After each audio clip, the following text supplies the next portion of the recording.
Une fois que tous les éléments du modèle structurel ont été saisis, nous nous occuperons de la définition du modèle structurel de calcul, et nous verrons également d'examiner les problèmes de modélisation plus fréquents.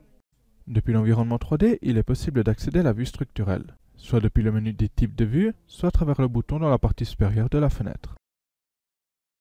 Pour pouvoir raisonner correctement sur le modèle de calcul, il est nécessaire d'effectuer depuis le menu correspondant la première phase de calcul, modèle structurel et coffrage.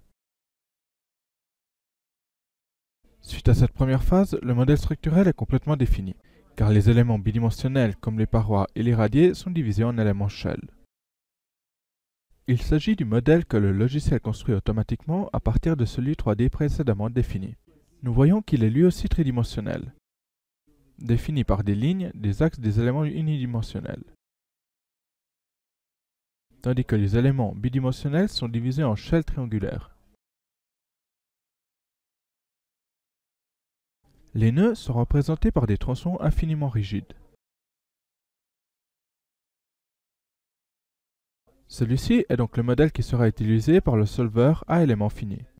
Naturellement, le technicien peut intervenir dans la définition du modèle, par exemple en sélectionnant les parois ou le radier, et dans les propriétés en définissant l'espacement HP shell, c'est-à-dire le niveau de précision du maillage. L'un des aspects plus importants de la définition d'un modèle structurel sont les appuis. Si nous sélectionnons un nœud de la fondation, dans ses propriétés, dans ses caractéristiques, nous trouvons le type d'appui, dans ce cas Winkler. Le logiciel a automatiquement défini pour les nœuds de la fondation ces appuis, en donnant un nom et en définissant les valeurs de rigidité au déplacement et à la rotation. Si par contre nous sélectionnons un nœud en élévation, nous voyons qu'il est libre, car sauf dans des situations particulières où les nœuds sont bloqués, en général les nœuds en élévation doivent être libres de se déplacer. Dans la vue structurelle, si nous sélectionnons un élément comme une poutre, à droite dans les propriétés, il est possible de définir les relâchements, donc les déplacements relatifs. Il est nécessaire de définir les relâchements au début et à la fin de la poutre. Pour comprendre où se trouve le début et la fin de la poutre, il suffit de voir la flèche dessinée sur l'élément, qui pointe vers l'extrémité finale. C'est S que l'on retrouve par défaut. Si l'on ouvre la fenêtre correspondante, nous voyons qu'il correspond au déplacement et à la rotation du relâchement. Plus précisément, un appui au 100%. Cela signifie que par défaut, le logiciel reconnaît un relâchement entre les barres. Dans le cas des structures en béton armé, nous savons que la condition de continuité est la règle. Donc cette condition d'appui est valide. Mais si cette poutre est en acier ou en bois, il peut être nécessaire de modifier la condition des appuis de début et de fin. Par exemple, nous définissons une condition d'appui au début et à la fin. Ces N nous font comprendre que le logiciel a annulé la rigidité à la rotation sur les axes 2 et 3. Il est également possible de visualiser les références des axes des éléments. Depuis le menu Éditeur 3D, sélectionnons Axes locaux, puis activons l'option Ajouter. De cette façon, nous comprenons quels sont les axes 1, 2 et 3 de l'objet. Une fois les relâchements définis, il est possible, toujours depuis la vue structurelle, d'activer le bouton Relâchement pour avoir une représentation graphique qui nous aide à identifier rapidement quels nœuds ont été modifiés par les relâchements. Par exemple, si nous considérons le déplacement sur l'axe 1, dans ce cas les flèches rouges indiquent que nous avons un degré de rigidité de 100%. Mais si nous choisissons comme composante la rotation sur l'axe 3, en correspondance de la poutre sur laquelle nous avons modifié le relâchement, nous avons des flèches bleues qui, en regardant l'échelle chromatique, nous font comprendre que nous avons annulé la rigidité. Ces vues sont très utiles si nous avons par exemple une structure en acier, pour laquelle nous avons besoin de modifier les relâchements de différents éléments. Ces vues nous permettent donc d'éviter les erreurs de modélisation. Grâce à une représentation graphique, nous pouvons voir d'un coup d'œil si les relâchements étaient modifiés de façon adéquate. Toujours lors de la définition du modèle structurel, l'un des problèmes les plus courants est lié au comportement des dalles, ou des planchers sur les niveaux.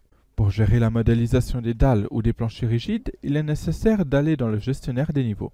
Ici, il est possible d'activer le comportement rigide d'un simple clic. Naturellement, en cochant cette case, nous indiquons que tout le niveau est rigide.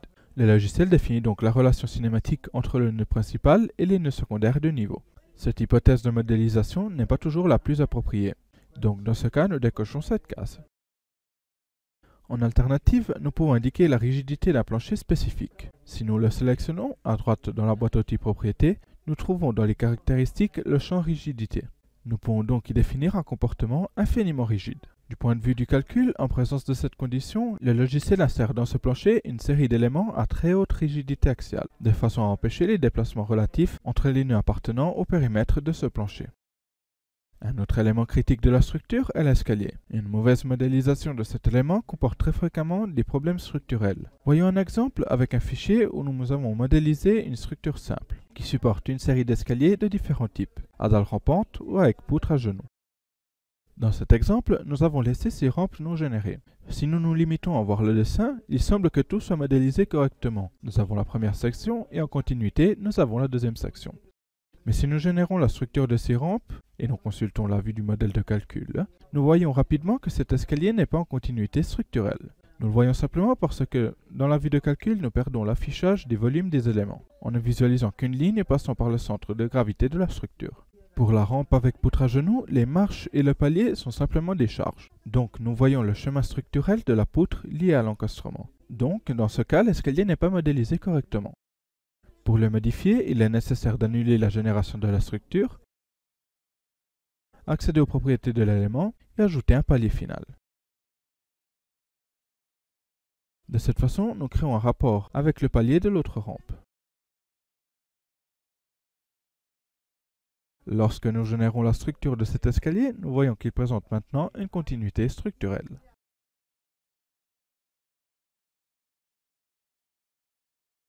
La vue du modèle de calcul est donc très utile pour trouver rapidement les erreurs de modélisation.